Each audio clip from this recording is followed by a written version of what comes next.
and you've just opened up a different future for me, and I can have children because now I can do IVF and eliminate that. And it was just one of those full circle moments, brings me to tears, gives me chills all the time, and makes you realize how important it is to share your story. And even if it's just impacting a handful of people, there's someone out there having a more positive experience and really not experiencing the fear of the unknown the way that you did. So I feel really grateful that I get to help sort of counsel and guide women through what would otherwise be a very challenging time in their life. You are listening to the Pinnacle Podcast, where we empower women in medicine through education, community, and actionable strategies for both the practice and the business of medicine. Medicine is a lifelong career, and continuing education is crucial for professional development. Pinnacle is the first and only multi-specialty organization dedicated to addressing the challenges that all women in healthcare face.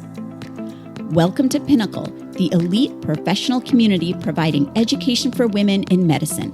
At Pinnacle, we challenge you to pave your own path by helping you develop the skills needed to not only stay in medicine, but to excel.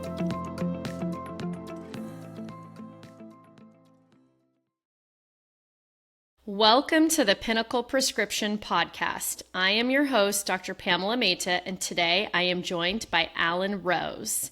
The topic today is healthcare advocacy, creating a social platform to drive change. As a 24-year-old Miss America contestant, Allyn made headlines across the globe with the controversial decision to undergo a preventative double mastectomy after losing her mother, grandmother, and great-aunt to breast cancer. She was the first woman with a mastectomy to model for Sports Illustrated swimsuit. She is the founder of the Previvor, a nonprofit women's healthcare platform, which serves as a resource for women navigating a heightened risk of breast cancer. Allyn, so great to have you today. Thank you for joining us. I would love to start with you just telling us a little bit about yourself.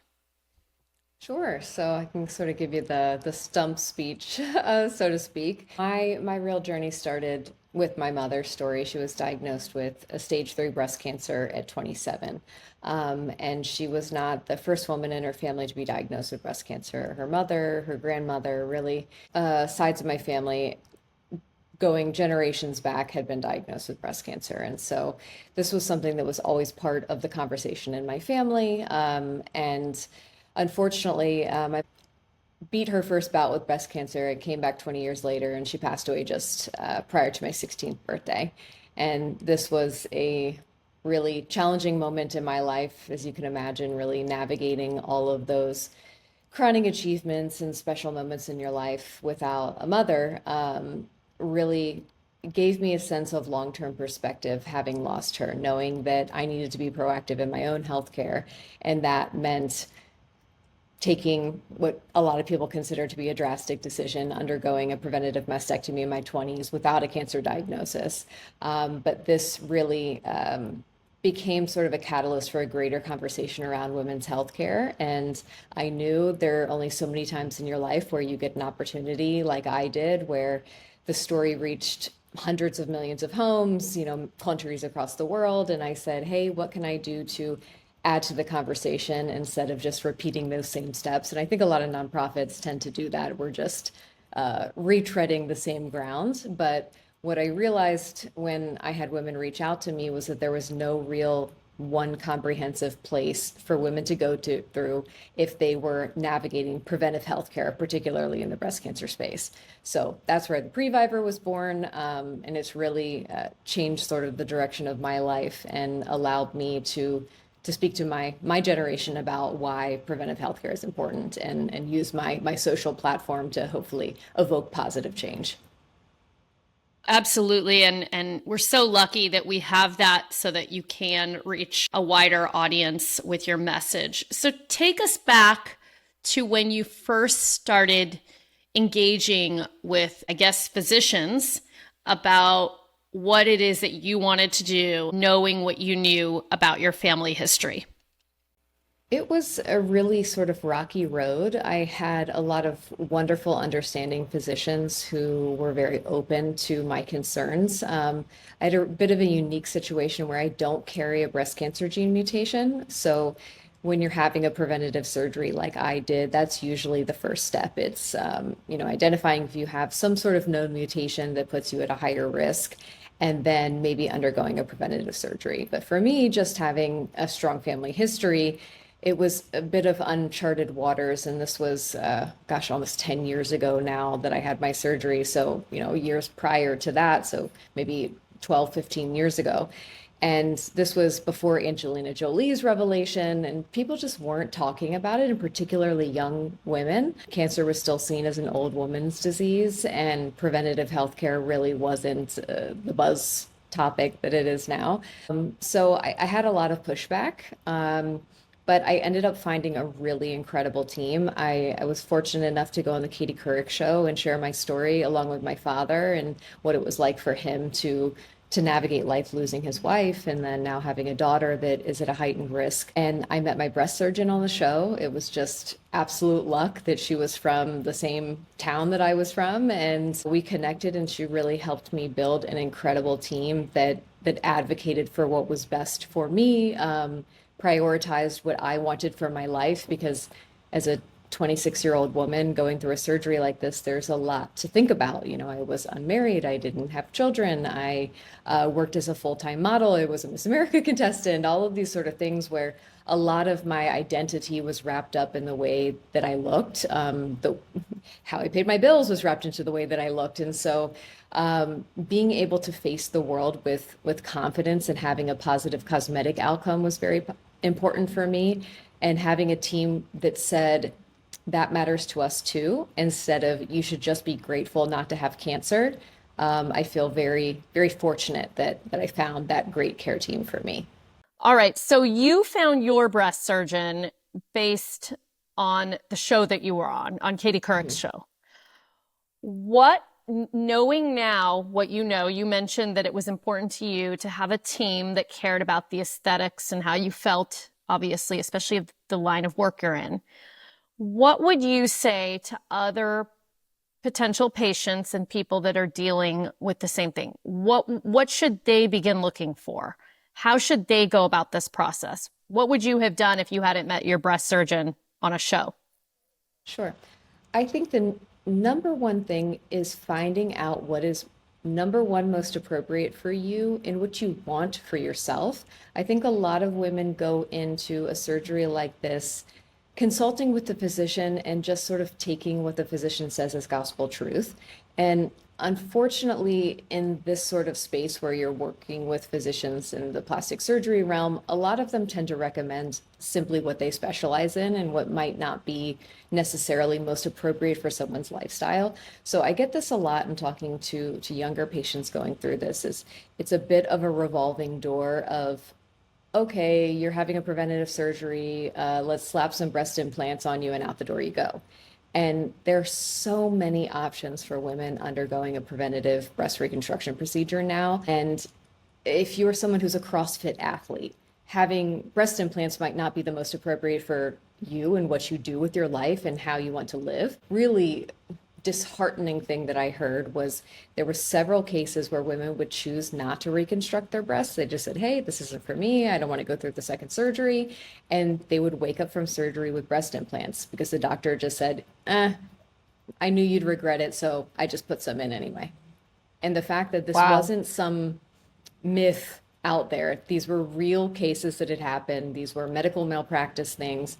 Just having the conversation with women, being able to come to their physician saying, hey, this is what I want, but receiving pushback. One of my main things to people is say, identify what's most appropriate for you, what you think you want. And if you're getting pushback from your physician and it's anything other than this is sort of medically impossible, or you may have a negative outcome because of this myriad of great reasons, I think it's time to get another doctor, because it becomes, I think, a bit, like I said, of this revolving door. A doctor really specializes in something. They know they can give you a great outcome for what they're doing. And instead of maybe directing you towards a physician that might be more appropriate if you want to do a flap procedure or something like that, they're just trying to pigeonhole you into their specialty. And that's really not something that I think causes good outcomes and also patient satisfaction, which is the number one thing at the end of the day, particularly with a procedure like this.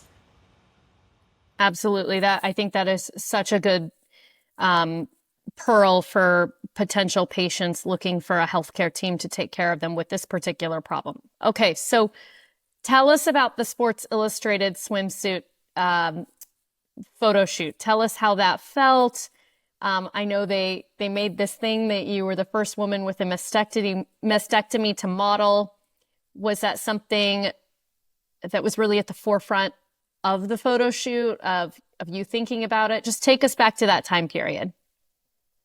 So it was not something that I ever thought was possible, particularly at this time in my life. When I had my surgery, there was a lot of reflection in the sense of feeling like I had to give up those big dreams. I'd worked as a model. I'd worked in sort of the beauty industry, so to speak. So doing something like Sports Illustrated is obviously one of the pinnacles of where your career could go. It's Sports Illustrated, it's Victoria's Secret. And so I was what you would call sort of a blue collar model. So I really never thought that that was something that I would be able to do. And I just was, I'd moved to Germany. My husband's German. I'd finished law school and just trying to find a job here, and was really having a difficult time with that sort of reflection of, hey, I had this really incredibly glamorous life in America. Here I am, I've moved to this other place. Now I'm looking at, personal assistant jobs here and there. Can't get a job. And I saw this casting call on the internet, and there was a friend of mine who had done it, and she won the competition the year before. And I just said, hey, you know what?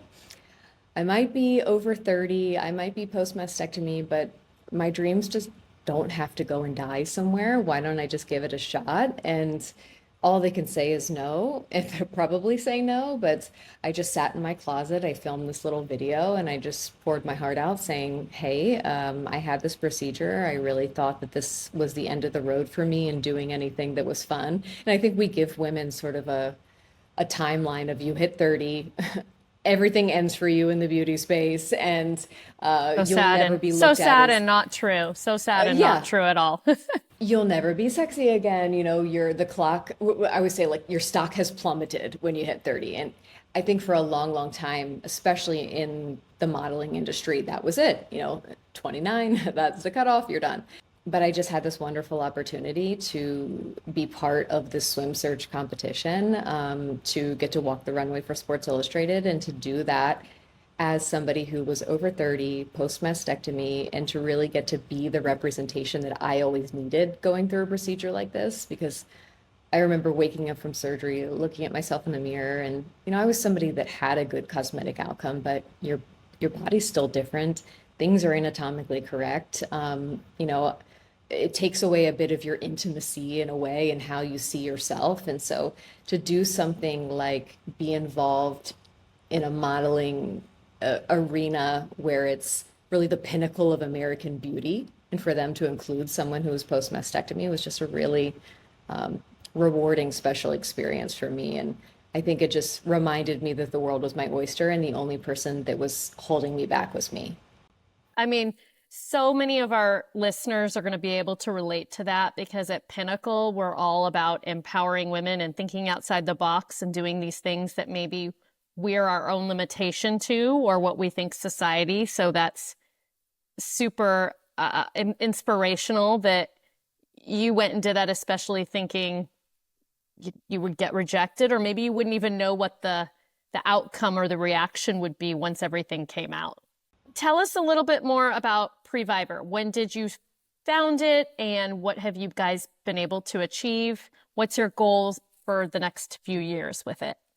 So I had this incredible Sports Illustrated moment, and I think it sort of gave me my groove back and feeling confident that I could achieve great things. And I finished this SI experience. I didn't end up winning the competition. I still got the opportunity to model, which was wonderful, but I wasn't, the winner at the end of the day. But I just said, hey, what a wonderful ride this was. And I just said, hey, let's keep it going. Let's ride the waves, so to speak. And what I had realized over time, especially doing the Sports Illustrated thing, is just thousands and thousands of women were reaching out to me, asking me these really intimate questions about my breast reconstruction, what size implants you have, what kind of doctor, how much sensation do you still have, these sort of things where it was very much this slide into your DMs asking for a friend thing. And I wanted to be able to direct them to a place where they could learn about all their options, because I'm just continuously copying, pasting, sending this sort of information to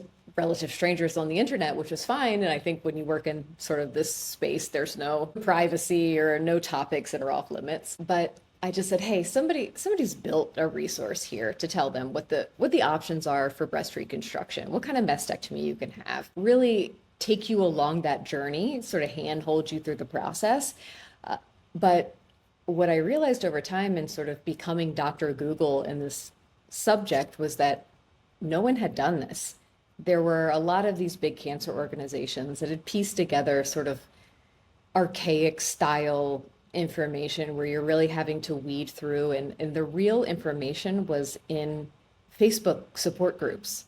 And so here I am in Facebook support groups with 50, 60-year-old women who I can't necessarily relate to when it comes to breast reconstruction. And I knew there had to be other women that were out there going through this process.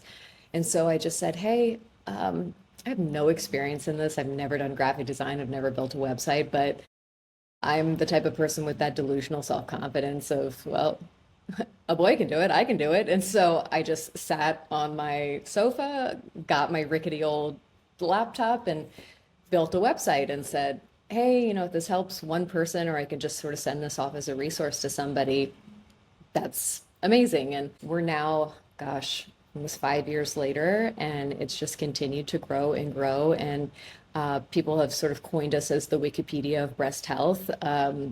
It's a place that people can go in a safe, easily digestible way, learn about their options, and also have the platform as an advocacy resource for them. Because if they're going in their doctor's office, they're getting pushback about the type of surgery that they have, and the doctor's saying, oh, implants, that's the only thing that you can do. They could say, well, actually, here I've got my cell phone and there are 17 other different options. And if you can't give me this, I'm going somewhere else. And I always like to call it like your pocket Previvor when you're bringing this into your doctor's office, and just gives women a sense of self-confidence that they know what options are available. They're able to discuss those with their physician and make an informed, educated, and confident decision. Because all studies show that even if women don't necessarily have the best surgical outcome or the best cosmetic outcome, if they were the ones making the decision for themselves, they're ultimately happier than someone who had a great cosmetic outcome, but they were pressured into it. And so I wanted this to be an advocacy tool. And like I said, it's continued to grow. At the end of the month, we're completely relaunching the platform, all new brand identity, new information, new resources. And I just am really blown away at what this little passion project from my sofa has grown into. Well, it sounds like you've developed a real community and networking, which is so important and often overlooked for people who feel really alone in the problem that they're dealing with. I think you mentioned something really important that I just want to highlight for our audience, as a lot of them are young physicians or in the healthcare field training, is that when you feel pressured into a decision, your outcome is not going to be as good. And the perception of having some input and autonomy over that decision goes such a long way with patients. Mm-hmm. And so I think as women, we have a real opportunity here because we are more empathic and we are more conversational with patients. And our bedside manner sometimes tends to be better. And especially in surgical fields where it's mostly male dominating, it is really nice to lean into those skill set that we have as women and really including the patient into their decision making. So at the end of this, I'm going to ask again how people can find you, but please tell us this website of your Previvor nonprofit.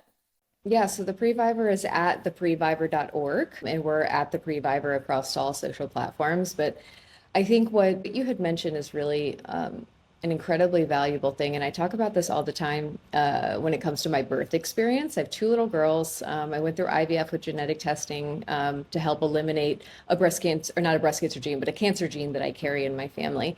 And I had two very different birth experiences. The first one I came in, I felt absolutely no autonomy over the experience. And I came away feeling like it was this very traumatic experience when all, really, if I look at it at the end of the day, I had a healthy birth, a healthy baby, everything went relatively well, but I just felt like I had no control over the decision making when I was going through that procedure. I'm also doing it in a foreign country, in a foreign language, and they were just like, "Oh, you're hysterical American. You know, we know what's best."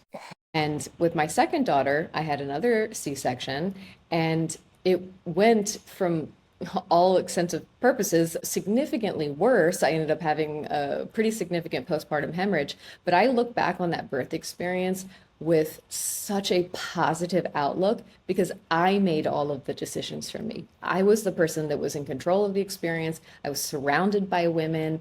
It was just this incredible experience of feeling like every choice was something that I was consulted with. And obviously, a hemorrhage happens all the time, but all of those choices, I ticked the boxes. I said yes, I was in control, and I look back on it very positively. And I think that's, exactly what I was trying to say before. An outsider might say, oh, okay, well, you almost died from this hemorrhage, but I look back on my birth experience positively, happy. I feel like I almost was a better mother postpartum because I was coming off of that high of knowing I made the choices. Yeah, that's phenomenal because all the studies show that, but to hear it from a patient's point of view just reinforces it so much. And I think as women providers and physicians, we have such a opportunity here to just lean into that and really hear what our patients want. And that doesn't mean they're making all the decisions, but it's a collaborative effort. So thank you for sharing that. So you mentioned IVF with gene testing for family planning. Mm-hmm. Talk a little bit more about that process and what your experience was like. So I was really fortunate to have IVF be part of the conversation almost my entire life. My mom, like I had mentioned earlier, passed away just before my 16th birthday. And in the last letter that she wrote to me, and this was, God, over 20 years ago, she said, you carry this mutation. They don't do it now, but they maybe will do it in the future. You have the opportunity to undergo IVF, and maybe you could test your embryos later down the road, and eliminate this really sad legacy in our family. And so that was always sort of in the back of my mind in family planning. Hey, maybe this is an opportunity for me. So when my husband and I were deciding to have children, I always knew that I wanted to go the IVF route. I wanted to test my embryos, and I wanted my family's legacy with breast cancer to end with me. And when I had my mastectomy, when I first had this viral moment, I would always talk about my future husband, my future children. And it's such an incredible experience now to be living that future that I talked about and to have two healthy children and that legacy in my family of every woman dying before they were 50 is over. And we did that through the power of IVF. And it's just such a gift. And I feel so grateful that I live in a world and, I had country access to a place where I could do that because I'm living in Germany now. We're not allowed to do testing on your embryos. I had to go back to America to do it. And I just feel grateful that I had that resource. Well, that is, I know we largely have an audience of women in healthcare, but that's also really very powerful to hear from on the patient side as well. As we know, some of those rights that women have may not be upheld. We're not sure. And so to hear how impactful that was for your family growth is super important. So tell us about your social media journey and, what you feel the impact of social media on healthcare advocacy is. We'd love to hear about that. So I really, I don't even know how to start. I always had a tiny bit of a social media following, and I think that just comes with working in the modeling industry. I competed in Miss USA, competed in Miss America. And so I had this small following of really loyal people who, when I had this viral story, kept encouraging me to talk about it. And I felt like it was really a safe space to do so. So I just would share things here and there, and the platform just continued to grow. And I had friends that said, hey, you really should lean into this. There are a lot of women out there going through this, and it's it's this really new generational thing where we have access to these home gene tests where women are finding out almost by accident that they carry a breast cancer gene mutation, or now they have these strong family histories and their doctors are recommending that they get a gene panel test. And so they're faced with this genetic information that they don't know what to navigate. And so I think this new generation of millennials and Gen Z are looking to people on the internet that have similar lived experiences to them, rather than just either going to their physician or really doing, like I said, that deep dive Dr. Google situation where they're trying to find the information that way. They would much rather go to someone who's been through it. They feel like they can trust them. There's a bit of this parasocial relationship, so to speak, where, hey, this person is my friend. They've been through that. Let me slide in the DMs and ask these questions. And I've just had this really wonderful experience of women feeling very free to ask me questions. And then in return, when I am sharing these aspects of my life, like when I went through IVF, I'm talking about IVF, gene testing, what it's doing for my family tree. One of the most special, humbling moments of my life was I had a woman reach out to me. She said, hey, I carry a breast cancer gene mutation. My husband and I decided not to have children because of that. And it was only through seeing you on Instagram talk about genetic testing that I found out that this was an option. And you've just opened up a different future for me, and I can have children because now I can do IVF and eliminate that. And it was just one of those full circle moments, brings me to tears, gives me chills all the time, and makes you realize how important it is to share your story. And even if it's just impacting a handful of people, there's someone out there having a more positive experience and really not experiencing the fear of the unknown the way that you did. So I feel really grateful that I get to help sort of counsel and guide women through what would otherwise be a very challenging time in their life. I love that. And I think if we can do some more partnering between patients like yourself and healthcare professionals like myself and continue that advocacy, I think that could go a really long way. So we're just about to run out of time here. So I want to hear what your pinnacle pearl is to share with other women in medicine. And then I'd love for you to tell us how people can find you. So I touched on it a bit earlier, but I think it's really keeping top of mind that if patients are involved in the decision-making process, they're happier with outcomes. And that's something that has just repeatedly been studied. It's something that I see in my own experiences dealing with thousands and thousands of patients every year, talking to me about what their experience was like. If they feel empowered about the choice, they're happier. And having a happy patient at the end of the day is what you want. Someone who's able to go on for the rest of their life feeling whole again, particularly after going through something like a preventative mastectomy where you're removing something that's so close to your femininity. So identifying what's important to the patient, making sure they're involved in the decision-making process, and having that thumbs up from everybody all around, I think is just very, very valuable. Thank you so much, Allyn. And please let our audience know where they can find you. I know you had mentioned your website before, but all the places they can find you. Sure. So people can find me all across all social channels at Allyn Rose, and that's ALLYNROSE.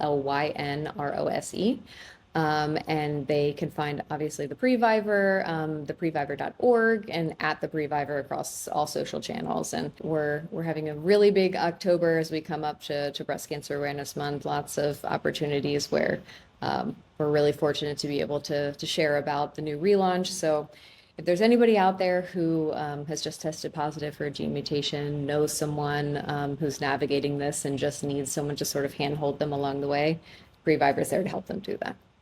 Well, it sounds like a great resource. And for our women in this community, if they want to share it with their patients or loved ones, I think that would be awesome. So thank you, Allyn, so much for joining us today. Thank you so much. Thank you for listening to the Pinnacle Podcast, where we strive to elevate the voices of women in medicine and inspire excellence across the healthcare landscape. Until next time, keep reaching for your pinnacle.